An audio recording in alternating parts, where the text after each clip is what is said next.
Hello and welcome to Culture Vibes, the Federal special program in which we talk to writers and artists about their work. What do we think of when we think of Telugu cinema? In recent years, maybe it is the epic scale of Bahubali, the audacious swagger of Pushpa, or the patriotic frenzy sparked by RRR. If we think of its heroes, we think of Pawan Kalyan, Mahesh Babu, Vijay Devarakonda, and many others. But if we look back a little in time, we think of the blockbusters by N.T. Ramarao, Chiranjeevi, Pavan Kalyan, and Vijay Shanti, who basically embodied the concept of female hero.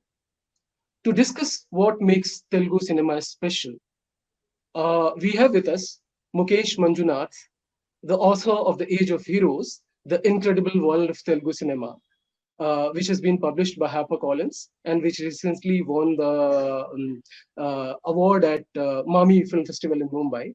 So, welcome to the show, Mukesh. It's so wonderful to have you with us today. Hey, thank you, Nubel. It's so nice to be here.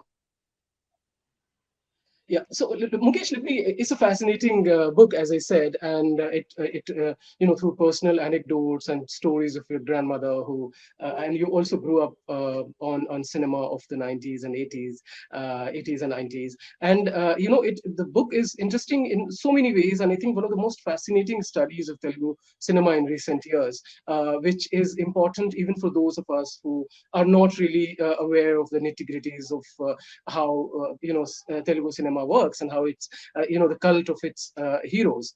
So let me begin with the idea of hero, Mukesh.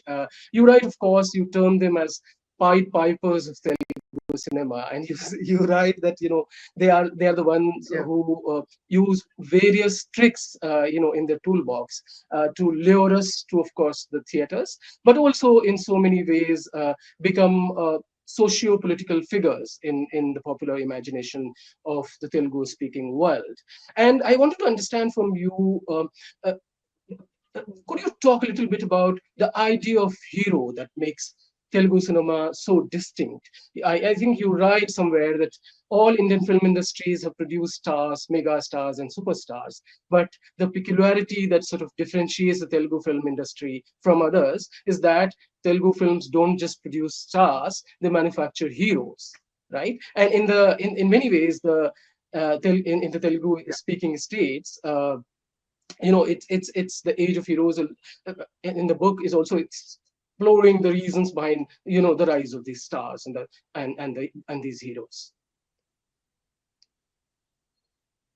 right. So I think the book argues and observes rather that Right. for every other industry or most other industries, the final goal is superstardom, right? And that's the climax of an actor's journey. Whereas I think this book tries to argue that, say, with including Tamil Nadu, Telugu states also have this thing where becoming the star or the superstar is the interval point. That's just the Hmm. first half of the journey of the of the hero.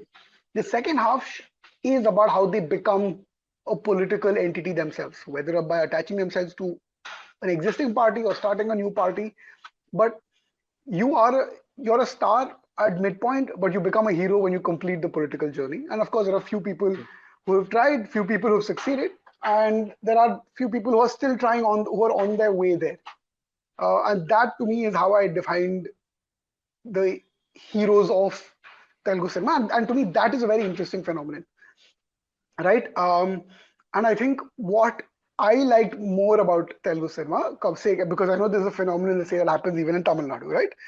What I liked Yeah. was that we had a case of where an actor came in and started their own political party as on opposition to the existing party in the state at that point in time, the Congress, and then in about quick period rose to be the leader of opposition in the central government too, right? Mhm. And to me, that's a stunning growth. How do you go from being a matinee idol to starting your own political party, winning the state elections, and then eventually becoming the leader of opposition, and then also seeing a fall within your own party, within the state, right? And then eventually the party still continues the actor's legacy, and that's a great journey, right? And Yeah. then that gives rise to many other stars who want to complete that sort of a journey. And don't get me wrong, there were actors who did a similar journey before that, but they joined existing parties. The audacity and courage to start your own party, or to, right, let alone bringing your own strong personality into an existing party. I think the audacity to start your own party and be like, I carry a vision for the people who I represent, right? Hmm. That is completely new. That to me was something very audacious and unique to Telugu cinema, especially in the fact that it was happening in the 80s, right? Yeah. In a pre-social media world, in a mobilizing people was that much harder. That means star power was the biggest draw, and you really had to. You got one shot at it, and it was utilized, optimized, and you mobilized an entire state. You tapped into the sentiments. It was an emotional call. There were logical decisions made, which is why I think to me it was a very interesting phenomenon to study, and hence, Hmm. and the fact that it wasn't a one-off. That ultimately it set the template for other stars to follow, Yeah. and that there are, even to date, even in 2024, when you can complain that uh, either stars are apolitical, right? That you still Hmm. have stars Hmm. maybe at a later stage. Maybe they're not as brave early on, but the minute they do acquire and accrue a fan base or or some sort of social capital, they tend to eventually they become political. Talk a little bit about N.T. Ramarao, and of course, you talk about the first Telugu blockbuster, that's Mathala Bhairavi, and you have that little anecdote about your grandmother also. It was her favorite film. Could you talk a little bit about his sort of legacy, not just in cinema, but also his political legacy? Um, I think, like I said, politically, I think the legacy is, of course, you can argue about whether each individual policy is right or wrong, and I think those are all worthy Hmm. topics. But I think Yeah. the real legacy, I would say, is the audacity to dream big, Hmm. and whether politically, socially, culturally, right? I think it all starts in that iconic moment in 1983 when, or maybe 1982 when, like, the chief minister is insulted at the Begumport airport, the old airport in Hyderabad, and then that picture is plastered all over the Telugu states, right? And Hmm. and it looks like it really looks like, how can our chief minister be insulted in public eye, right? The person who's the most powerful person in the state is coming across Hmm. so puny compared to the big wigs of Delhi, right? And that one slight, right, sort of transformed the transformed the state in terms of how much it wanted to give back, or sorry, fight back, and then Hmm. the fight back needed a face, right? And everything that NTR was doing at that point of time. Like, I think about 5, 6 years ago, when there were big floods in Godavari, he had organized the film industry to collect floods for everybody. Hmm. He organized flood funds from everybody to for the floods that had affected the Godavari belt, right? Yeah. So he was doing these social and political acts already, and there were rumors that he would join the Congress, but nobody, not even the biggest minds in the state would have felt that, oh, here's an actor who's going to start his own party, right? Hmm. Like, even in Tamil Nadu, I think stars had joined existing parties. I was saying, right? So there was always, but nobody could imagine that someone will start their own political party. Until now, till then, in United Andhra Pradesh, Congress had pretty much been in power for decades now, right? So I think the real legacy would be of NTR, and just in terms of politically, not talking about his Hmm. time as a matinee idol and all that. I think his Right. real legacy would be to tell the people of the state that, hey, you can dream bigger. You're not a cog in the machine. You're not part of a whole or something. So, like, there is, you can achieve bigger than that. And I don't exaggerate too much, but I do feel Hmm. like it's the same sort of legacy that sort of inspires someone in making a movie in Hyderabad to say, "Hey, why can't we release it in Japan? Why can't we release it in? Why can't we Right. submit it to the Oscars? Why can't we dream that big?" Right? These aren't Hmm. things that it's what I was saying, right? Like 5 years ago, not even 10, 5 years ago, you would Hmm. not believe me if I told you that a Telugu film had a shot at an Oscar, right? Yeah. You Yeah. wouldn't, and you would, or even if you did, you would assume it was some really indie film that would do it. But to be like, hey, we don't deserve to be ridiculed or we don't deserve to be slighted, Hmm. gives people a sense of that will to dream. And I think it began with NTR, and of course, he himself is a culmination of many things. And I think he's Hmm. the face of it, which is why even to date, I think no matter what the legacy of his public policy, the individual's legacy is that of someone who dared to dream.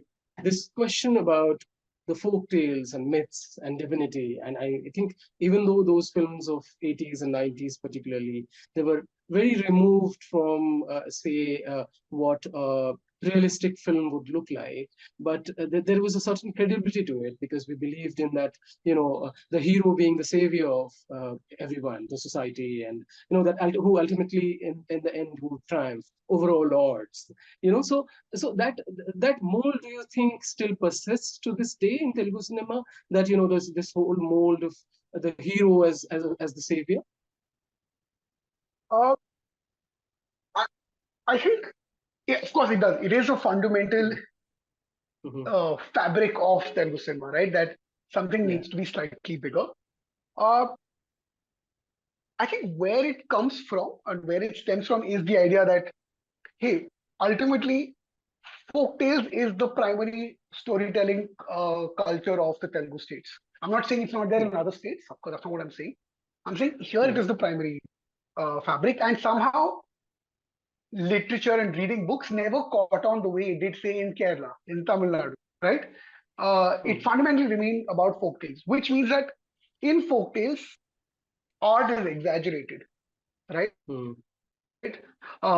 The idea of realism is actually looked down upon Mm. in a sense that how is it a story if it's so real? I mean, I'm just speaking broad strokes here, but please bear with me. Yeah. But the idea that you expect Mm. a story to be something that's realistic, I think, Mm. I mean, I'm not saying I think the idea in a folktale, though that tends to be the boring version, right? Mm. It's like I mentioned in the book that it's almost like like the storytelling in Telugu cinema is quite literal in that you should actually imagine every Telugu film as something that's being told an audience by a storyteller standing on stage, as opposed to Mm. something that's being read in a book, something that's playing that you're imagining a line you're cracking for yourself. It is about Yeah. it is because I think what that does is a folk tale or a story with an exaggerated hero or exaggerated tropes fundamentally makes it a social experience. It's not Mm. meant to be an intimate experience like reading a book is, right? No matter Yeah. how many members are in a book club, the book club is fundamentally a very personal act. And I'm not saying which one's better or worse. I'm just trying to say the Mm. fabric of the storytelling comes from it being a communal experience, right? Yeah. And Mm. that is something that persists in Telugu cinema even today. And that is Mm. something I think Telugu cinema celebrates unabashedly. Like the idea that, like, I think there's a point of it. The point of art isn't to imitate life, it's to exaggerate life, right? Right. Can you take us beyond what reality is? And that's what Telugu films do. And I mean, I'm sorry, I'm just rambling a little bit here, but I think the idea that if you talk Mm-hmm. to anybody from the Telugu states who loves Telugu cinema, Mm-hmm. I like in every other film circle, if you tell them that films should be realistic or stories should be realistic, that's like, yeah, Right. that's a fundamental truth. And anything that's exaggerated is looked down upon. But within the Telugu states, if you come and be like, hey, films should be realistic, you're the ridiculous Mm. one, right? Because Right. everybody knows what reality is. The idea is that can you dream bigger, right? Can you say I'm going to go for the Oscar? Can you Mm. can you write a song that's filled with folk words of Telangana culture and make Americans and white people in California dance? Can you make the Japanese dance to it?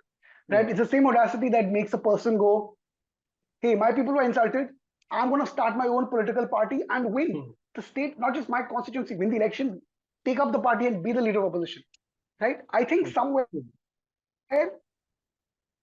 that exaggeration serves as a way to break beyond the chains of reality, Yeah. right? It's the sort of idealism that even the red cinema, right, which is inherently very political cinema, which is inherently showing very realistic problems, also it used those tropes because, of course, the reality was all like they did portray reality. I don't think they ever the the strife that red cinema showed, the Telugu red cinema showed, was never exaggerated. It was all real problem. But even their solutions, they were exaggerated. I think what I'm trying to say is that idea of exaggerating, the idea of a hero trope, which is like Mhm. the most, which is the most literal form of exaggeration, I think is inherent to whether it's mythological cinema 50 years ago, whether it's Right. mainstream cinema today, or even red cinema, which is popular 30 years ago, right? Right. And that is the fundamental fabric of Telugu cinema. Hmm. This inevitable parallel that is there when we think of Telugu heroes and their political trajectories, and then on the other hand, you have also this iconic Tamil stars who also forayed into politics, and they also made it big in politics. Some not so much, but some really very well. Yeah, We have had Rajnikant, we have had Kamal Hassan, and now we have Vijay, who just recently launched his political party. yeah. So, if you compare and contrast these two, industries, what sort of conclusions do you come to? Um, I think two things. One is that I don't think in Tamil Nadu there's never been a central party in power. They've had their, I mean, not never, but I think in the recent past, if you look 30, 40 years ago, there's never been the traditionally two central parties, they've never been in power. That means from the beginning, they've carved out their own identity, and that is fundamental to who Tamil people are or what Dravidian culture is. Whereas if you look at Telugu people on the other hand, the state identity was carved out much later, right? I think Yeah. 1953 it came out, right? And then it still relied on the central government, and it still relied on the central government. And later on came the almost 30 years later came its own identity. Like it took, say, the idea of a Telugu identity to shape political parties and for people to pick up on it. It took 30 years. So I think, uh, whereas fundamentally Tamil politics is based on the Tamil identity, Telugu politics actually it picked up on that much later. And weirdly, even right now, there isn't like even the Telugu Desam party it's very comfortable aligning with parties Yeah, in the right. center, like in the sense that they've aligned with BJP right now. And then I think in Telangana last elections, state elections, they aligned with Congress, who were the traditional enemies, right? Yeah, yeah, So yeah. I think it has its own rules, which are somehow cast. And I'm not saying these are correct or wrong. I mean, don't get me wrong. I'm not trying to pass a moral judgment on them. Or maybe I will if you and I sit down for a chat off the record. But I think what I'm trying to say is the fundamental, the Tamilness of Tamil politics. There is nothing like the Telugu-ness of Telugu politics. That itself has other factors like caste, like class, right? Like uh, which actor is supported by who came into what, like all of those factors come in, and then caste shapes it a lot more. In the Telugu range, like the Telangana identity came, which I know to anybody outside of the Telugu states will be like, hey, what's the big deal? Because but that the Telangana identity is something so much bigger than say uh, the Telugu identity, for that matter, right? So I think these are the different factors that sort of differentiate what. So let's say from a start trying to navigate my politics, these are the factors I have to really get into. Whereas in Tamil Nadu, maybe my bread and butter is my Tamil identity and caste politics, etc. Here, it's a lot more confusing because you have to rely on your caste. You can't be too regionalistic because it's not something that. If you notice, Telugu people are the least chauvinistic of the South Indian states, right? In the sense that, and I'm not saying that I'm not saying that other people are too chauvinistic, other people are not. Again, it's not a moral judgment. It's more Yeah. it's more like that's not a variable that will get an actor to click. So each actor has to figure out the vibe of the times. Some have failed, some are getting it, some really nailed it. So that is why an actor's journey is a little more difficult because there is no bread and butter or there's no dal chawal of this. Right? You really have to pretty much start. You're starting from scratch with the Right. politics of your times. Hmm. So we had Pawan Kalyan. Of course, it has been 10 years that he launched this party. But do you see other sort of new generation stars and heroes coming to politics in recent years, maybe in the years to come? So I think no one, if you spoke to someone in late 90s, early 2000s, no one would have predicted this journey. If you spoke to Hmm. someone in 80s, no one would have predicted Chiranjeevi's journey. If you spoke to someone in 60s and 70s, people would have just, Hmm. if you told them about India, no one would have believed it, right? And that's the trick, right? You can't come in Hmm. with the preconceived notion. It's sort of, I mean, Hmm. maybe you can plan it and everyone is a secret mastermind at it, but at least Right. publicly, it's never it's never obvious as to who the person who's going to accrue the Hmm. social capital, the cultural capital to move to that next step is. It's it's almost like it's a problem that the state and the people solve as they go along, and then someone is Hmm. entrusted with that responsibility, and if they get it, they get it. Right. But So, I do feel like it. I do feel like someone will. Now we don't know who that is hmm. right now. You can take your bets. We Right. can bet on someone, and maybe 10 years later, you and I can encash the bet. But I do think it is going to happen for sure again. It's not. It's the cycle Right. doesn't stop now. Absolutely. There's one very important question that I wanted to ask you, Mukesh, in fact, about this idea of masculinity. And we are looking at, of course, though you have written that, we should not be using the term of regional cinema and be specific. We just say Tamil cinema, Telugu cinema, Kannada cinema, Hmm. and Malayalam cinema, and not just, brush all kinds of regional cinema under one category of regional cinema. And that is sort of not according them the importance that they deserve. So I wanted to understand from you this idea of masculinity, and if you look at Southern cinema broadly, and here I also wanted to bring Vijay Shanti, who is sort of an iconic exception of a kind in Telugu cinema. That here was a female lead who could give a male star a run for the money, and how do you look at if you look at cinema across these different states, Tamil Nadu, Karnataka, Andhra Pradesh, Telangana, of course, Kerala. How do you look at the portrayal of women, for instance? How do you look at their these male archetype of a hero in these films? I mean, the baseline is it's abhorrent. So Hmm. let's not shy away from that or try to sugarcoat it. It is abhorrent, Yeah. which is why I think her example, Shri Shanti's example, makes it that Hmm. much more impressive. Right? How Hmm. do you do everything that is you're given? How do you maximize the little space that you're given and potentially Right. thrust yourself and launch yourself into politics? Right. Hmm. So there is one sort of like I don't know if it's a controversial answer, but I'll try articulating it with you as I go along, which is that Hmm. I actually feel Hmm. like things are getting worse now in the sense Hmm. that it is weirdly as we go along, it is becoming a lot more regressive and masculine, even though a lot we're supposed to be a lot more politically aware and progressive now. And Hmm. to me, that's fundamentally because the story, the fundamental experience of watching a film, right? Hmm. Hmm. Which used to be a Hmm. communal one in terms of it involved everybody. People like my grandmom when she was young, people like my mom when she Hmm. was already a mother, people like my grandmom when Hmm. she was old, right? People Hmm. maybe like my sister when she was much young. I think Hmm. it's been shaved of all of those nuances, right? Yeah. Because whether you can blame TV for taking them away, but it's not like cinema provided them an alternative. Have cinema halls become safer? No. Have the kind of stories told uh, been as inclusive? Not really.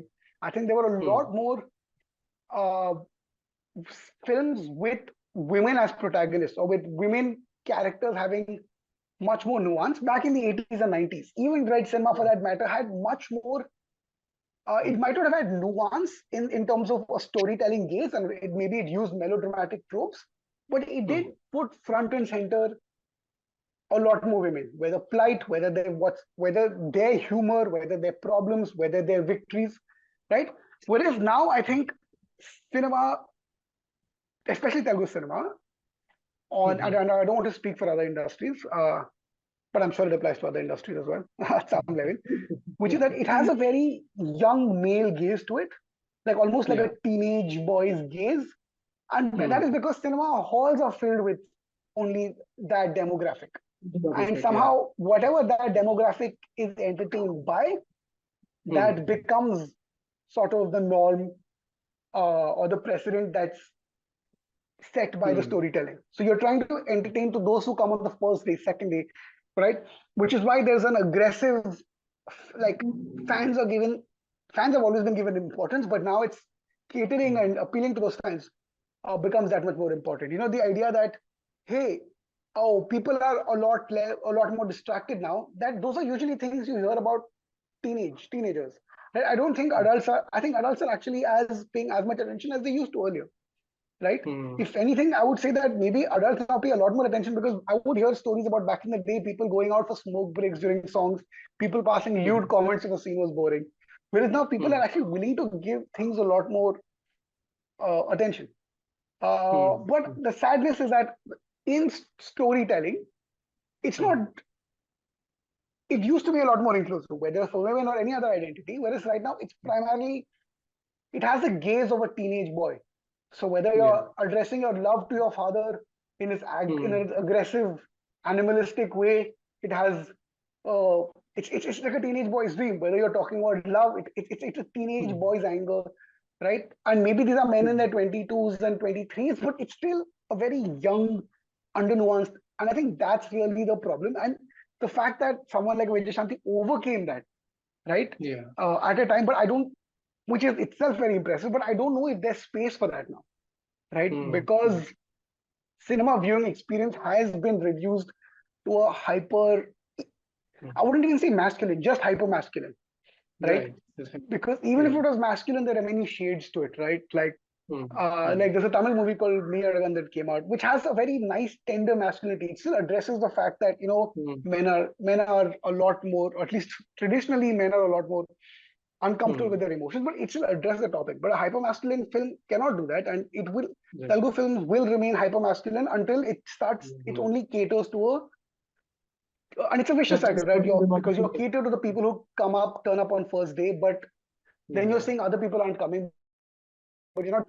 So I don't know. Like Hmm. I do feel like that it is But regressed. Yeah, Hmm. sorry. Say. But Mukesh, do you see, because now, of course, the scene has drastically changed in the sense that earlier we used to rely heavily on theaters and releases in theaters, but today we have the luxury of this OTT, where we can watch movies in the comfort of our homes, and at our pace, at the time we choose. Do you think in this age and time and age, this whole dynamic changing in some ways, as it is happening perhaps in Oh, Malayalam cinema or Tamil cinema? okay. I know I'm going to sound like one of those uncles who has all the political solutions at a tea shop, but let me just spitball with you. I feel like, Yeah. and I know if there's any producer who watches this, it's like Mm. they'll be like, "अरे तू बड़ी बात करे आ जाओ यहाँ." I know they'll think that, but I feel Yeah. like it's because Mm. a lot of the like say my Mm. mom when my grandmom watched films or when my Telugu Yeah. teacher watched films, it was this Mhm. magical experience that couldn't be replicated anywhere. Right? Mm. It was just straight up magic, right? Mhm. Because you saw images coming at you or whatever. I Mm. feel like Mm. now with so much content around us, Yeah. Yeah. Yeah. cinema's viewing experience is gotten comfortable but not magical. And I think there Uh, are a lot more efforts being made to make it comfortable, but nothing to mhm. make it more magical, right? Right. So I feel like I'm not that worried about I'm not that Mhm. worried about maybe theaters not drawing in people because I feel like maybe we're just one big invention away Mm. from Mm. Mm. it being magical again. Right? I think they Right. tried that with 3D globally. I'm talking about they tried that with 3D. It Mm. didn't really pick up. Right Mm. now they're Mm. trying something Mm. new with these dome theaters. Right, which Mm. possibly could be the future. That maybe if you have, I don't know, but I do feel like I think that maybe what the multiplexes are doing wrong, and again, I feel Yeah. like I'm saying what a producer might hate you for this, is that they're making Mm. the experience comfortable, but no one comes to the theaters to make it to be comfortable. They come there Mm. in to be in awe and to be Mm. taken into a magical experience. And the Mm. reason we keep confusing that for uh, like we keep considering, oh, maybe higher adrenaline is because right now that's the only Yeah. way you can be in awe and be drawn in, right? Hmm. But Hmm. if there's a technological invention, right? Yeah. If technology can, instead of trying to all become screenplay writers, if we can make the movie watching experience magical, take it a step forward, right? Then I feel like people will come back. And that Hmm. I feel like the solution lies there. It's not in how Yeah. much butter the popcorn has or how much parking floors you have, none of Right. that. So I feel But like, but that's why I'm optimistic, because I do feel like it will catch up. There will be a technological and suddenly people will yeah, throw their phones away and just be in awe, right? of course. Which is one step away from magic. So Yeah. I'm a One little more distinctive optimistic. Huh? Yeah, one distinctive thing that really stands out in recent years is this quest to make a pan-India film. So you have, Yeah. whether it's a Tamil release or or Malayalam release or even Kannada, for instance, we have had films like RRR, Bahubali, Kantara, and I wanted to know from you that this whole quest to make a film like a pan-India release in simultaneous release in multi languages. There's also somewhere a desire to tap into the audience everywhere, that across India or even beyond, perhaps on the part of directors, producers, in order to perhaps mint more money. Or do you think that that is somewhere also affecting the storytelling and the kind of stories being told in cinema? See, one thing I appreciate always about Telugu cinema, right? And I feel like I have always appreciated it, which is that Telugu cinema is fundamental goal is to entertain people. It's Yeah, never about the filmmaker. Like other film cultures, no, they have yeah. auteurs at front, right? It's first you're Hmm, an auteur, hmm, first who is telling hmm. the story, and then who are you telling the story to. But Yeah. I think Telugu cinema always, right? Hmm, Which is also why Telugu cinema is probably the most commerce aware hmm. film industry, which of course has its own pitfalls, but Yeah. it's also why it's probably the healthiest place right now in terms of financially, and which also, and the minute something is healthy financially, it also means you can generate more of it, right? Yeah. The minute a, a bunch of auteurs and artists take over, you know that, oh, that's a sinking ship, right? Hmm, Because I think there's a lot, and I feel like people talk about it badly that hey, people want to make money, but I think there's two things. Of course, there are producers who want to make money, but hey, number yeah. two, it's a very humble thing that I'm trying to entertain audience first. It doesn't Hmm, matter who I am. Who is Mukesh Manjunath? How does it matter? It's that can hmm. I entertain my audience? Right? It's not about me. It's about you, and Yeah. that's fundamental to the kind of stories that Telugu filmmakers or storytellers have always wanted to tell. Right? To Right. put the auteur or the artist in front, I think that's sort of a business killer almost, because when it works, it's great, but when it doesn't, we have what we have right now. Right? Hmm, So I think it's a great thing that we're trying to tell stories to everybody. Right? I remember yeah. in 1989, I think, was it Maine Pyar Kiya? I think when Salman Khan released sometime around Yeah. then, it was a big hit in Telugu. Right? Did we Many call it thanks. Pan India then? No, no. I mean, I think, but why did it work? Because it was fundamentally a story that worked across things. So I think, I mean, people always talk about this. People talk about as if making money and as if trying to tell a larger audience is a bad thing. But I think that's a great thing that, hey, you're trying to take Hmm, an art form. It's the only art form that we can make profits on. I feel like sometimes people forget that it's incredible that movies make profits, because I think probably second is probably books, and like the publishing industry is like, the kind of numbers. You're sure very hmm. well aware the kind of numbers there are, right? If you sell Yeah. 10,000 books, you're a star writer. But if you sell 10,000 tickets, it's the floppest film of all time, right? Right. Fundamentally, the fact that it's an art form that makes money, that makes business, Hmm, that still involves about 24 types of art forms to make one frame in a film. I think it's a beautiful thing. yeah. It is a cash grabbing excess, but I think everybody should be a little more cash grabbing or understand, film industry should be a little more commerce aware. And by commerce aware, I don't mean just cutting corners. I mean like, hey, let's try to bring in more people.